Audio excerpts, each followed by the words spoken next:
They mocked her, they, the genius students, the proud professor. She probably thinks calculus is a cough drop, Charles sneered, and laughter exploded across the cafeteria. Just because I serve your food, Martha said, eyes calm, voice steady, don't mean I can't serve you knowledge too. Welcome to a story that will humble your pride, break your heart, and blow your mind. Let's begin. The cafeteria at Ashton University buzzed with midday noise. Trays slid along the rails. Shoes squeaked on the polished floor.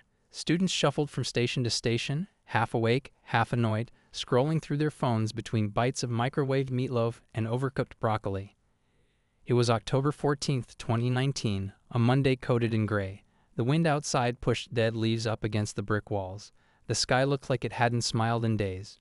Behind the hot food counter, Martha James wiped down the serving area with slow, steady hands. Her red headscarf was tied neatly, her braids tucked under like always. She wore a floral blouse beneath her white apron, the kind of outfit no one noticed unless it was stained. Her jeans were faded but clean, and her sneakers were plain white, scuffed at the toes from years of standing. As she worked, she hummed a hymn, soft and sure. She never sang the words out loud, just the tune, warm, slow, familiar, like someone remembering home. A group of physics students stood at the corner table near the windows. Charles leaned back in his chair, arms crossed, a smirk creeping across his face like it had found a permanent home there. His sneakers were spotless, name brand, probably worth more than Martha made in a week. He had the kind of posture that said he didn't ask questions because he already had answers. Elizabeth sat next to him, tapping on her tablet with her long pink nails. Her green hoodie with STEM Queen in block letters was pulled up over her curly hair. She didn't look at anyone unless she was correcting them. Davidson slouched across from them, throwing grapes into his mouth like a game. His laugh was loud and didn't wait for permission. He winked at Elizabeth every 5 minutes. She rolled her eyes every 4. Professor Aldridge sat nearby at a corner table, sipping from a dented silver thermos. He always read the paper version of Scientific American like it was a holy text. His glasses slid down his nose every few minutes, and he pushed them back up with the same annoyed finger. Charles watched Martha move with practiced calm. Her rhythm, her silence, the way she just hummed and worked, like she didn't care she was being ignored. Or worse, pitied. He leaned toward the table, loud enough to cut through the cafeteria noise. She probably thinks calculus is a cough drop. The laugh came fast. Davidson choked on his grape. Yo, he wheezed. That's savage, bro. Elizabeth nearly spat her soda. Okay, you need to stop, she said, swiping her screen like she didn't just love every second of it. Even Professor Aldridge glanced up, lips twitching. He sipped his drink, not saying a word. But the curl at the edge of his mouth was enough. Martha paused mid-wipe. Her hand rested on the counter. She didn't flinch, didn't speak. She straightened, folded her cloth, and looked toward their table. Her face didn't smile. It didn't frown. Her eyes just held them, for a moment longer than comfort allowed. Then she turned back to her work, the same steady hum picking up where it left off. No one else spoke. No one said sorry. No one defended her. She paused, wiped her hands. No words, just a look. Her eyes were deep and unreadable. October 16th arrived with the weight of something waiting to go wrong. The wind had turned sharper, knocking over a row of half-dead mums outside Ashton University's science building. Inside, Lecture Hall 3 was filled with the hum of anticipation. Students leaned forward, notebooks open, laptops ready, pencils tapping against desks like nervous little metronomes. Professor Aldridge stood at the front, back straight, blazer sleeves rumpled at the elbows. His hair had thinned more this year, and his voice was edged with weariness, but today he carried something different in his tone. It had weight. He held a piece of chalk like it was a judge's gavel. He turned to the board and scribbled a single line, followed by symbols and numbers strung together like puzzle pieces missing their corners. The slashed equals EPS. Then below it, 3 specific data points, deep cuts from the latest quantum simulation in the school's underground superlab. He stepped aside and faced the room. This equation, he said, tapping the board with the chalk, has stumped every student in this department for 4 years. Solve it by Friday, or drop your theories at the door. Silence. Charles leaned back, arms crossed again, but the movement was less confident than 2 days ago. He stared at the equation like it was personally mocking him. Elizabeth leaned forward, lips pressed into a tight line. She began scribbling in her notebook, pages already crowded with half-solved integrals and chicken-scratch symbols. Davidson pulled out a mechanical pencil, clicked it twice, then nudged Charles. You still think calculus is a cough drop? Charles didn't laugh. His eyes were locked on the third variable in the set. It didn't make sense, not even close. As the students began muttering and brainstorming outside in the hallway, Martha pushed a steel cart loaded with empty trays and leftover sandwich crusts. She moved slowly, careful not to rattle the dishes. Her red scarf caught the corner of a wall and slipped slightly, but she didn't stop to fix it. The lecture hall door had been left cracked open, just wide enough. Martha heard the chalk against the board. The murmur of words like Schrödinger and quantum variance flowed out into the corridor. Her eyes flicked sideways as she passed. She stopped. Her cart rolled an inch farther on its own before bumping to a quiet halt. Martha stepped back, looked through the narrow opening. She couldn't see the whole room, but she could see the board. Her gaze locked on the symbols. She didn't blink for several seconds. The equation pulled something old from the back of her mind, something half-buried but still alive. Her lips moved before she knew she was speaking. That's not a clean solution. Her voice was barely more than breath. She stood there for one more second, maybe two. Then she turned, hands steady on the cart, and walked away. Then, October 17th had already faded to night. Ashton University's campus lay quiet under the dark, except for a few glowing windows and the low whir of the janitor's floor buffer echoing from another wing.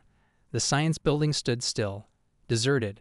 Shadows stretched across the tiled floors, broken only by strips of moonlight slipping through the long glass windows. Inside, down the east hallway, Lecture Lab 3 was unlocked, left open again by some careless hand. Martha James pushed the door open slowly. Her shoes made no sound on the polished floor. Her hands held a notebook, worn brown leather, edges softened from years of being opened and closed. It didn't look like much from the outside, but inside, the pages told stories of brilliance. On the first page, in dark blue ink, were two words, still neat after all these years: E. James. Her husband, Elijah, a man most of these students had never heard of. Before the crash in 2003 took his life, and took hers with it in a quieter way, Martha and Elijah had worked side by side, at home, in labs, on paper napkins in diners at midnight. She never got a degree, didn't need one. She had him, and they had each other. Until they didn't. She stood in front of the massive whiteboard now, still wearing her apron. The cafeteria had closed hours ago. The building was empty. The moonlight caught the curve of her red scarf, which had slipped halfway down the back of her neck. She didn't fix it yet. Her eyes scanned the equation on the board, the same one she'd seen 2 days before. She reached into her apron and pulled out a piece of chalk, not the dry kind professors use, but the thicker stick from the maintenance drawer. Her grip on it was tight, but her hands didn't shake. She started writing. No hesitation. Each line had purpose, each number, each letter placed like she could hear it calling for its proper seat. Her hand moved across the board in smooth, looping lines, erasing and rewriting, adjusting the shape of the argument. Not just solving it, refining it. 10 minutes passed. Her body remained calm, but her cheeks were streaked with tears. She didn't stop, not to breathe, not to doubt, not to look back. When she finished, she stepped back and looked at what she had done. The answer was boxed in a clean square at the bottom right corner. Everything lined up, balanced, quiet. She picked up a marker and wrote beneath the solution in slow, careful letters, "Clean enough now? MJ." Then she left. The next morning, the class entered like any other day. Charles swaggered in first, trying to shake off a restless night. Elizabeth followed, rubbing her temple. Davidson came in joking, something about giving up and selling tacos. But when their eyes hit the board, all movement stopped. The room froze. Not a word.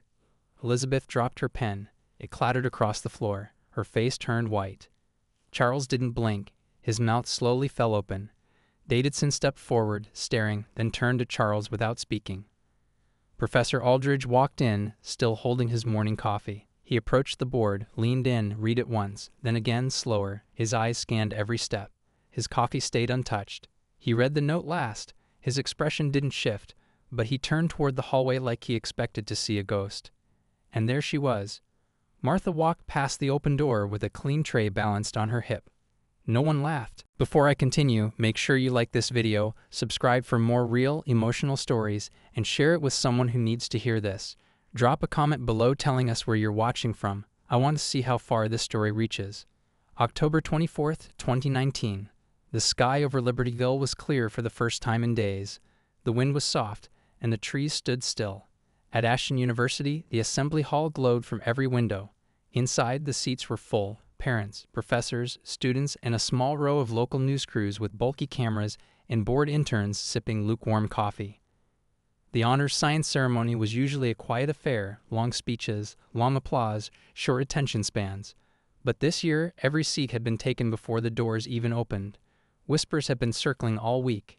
No one said it out loud, but they all knew who they were here to see. Backstage, Martha James stood with her hands folded in front of her. She wore a modest navy blue dress, freshly pressed. Her red scarf was tied carefully, just like always. Her braids were tucked in neat. She looked exactly like herself, but something in her shoulders had changed. There was weight there, yes, but also peace. The university president, a thin man with silver glasses and too much gel in his hair, took the stage. He gave the usual introductions, thanked a few donors, and applauded a group of robotic students. Then he paused. "We now take a moment," he said, "to honor someone whose quiet brilliance shook every wall of this institution, not by shouting, but by showing us what we refuse to see." He turned toward the edge of the stage. "Please welcome Martha James." There was a beat of silence, then a wave of applause. Martha stepped forward, one foot in front of the other, her dress brushing softly against her ankles. She didn't rush. She didn't look down. Her eyes moved calmly across the sea of faces. Professor Aldridge rose from his seat near the front. He walked to the podium beside her and cleared his throat. His voice cracked, just slightly. "I dismissed her. We all did. I thought my title meant I knew better. I thought decades in science made me an expert on wisdom." He looked out at the room. But Martha James saw what none of us could. What I once called genius, now I call humility. The applause came again, louder. Elizabeth stood with both hands clapping. Her eyes were red. Charles clapped hard, like his hands couldn't keep up with the feeling in his chest. Davidson was nodding, unable to hide the grin on his face. Even the camera crew stopped fiddling. Martha stepped up to the mic. Her voice was gentle, like always. It didn't need to be loud.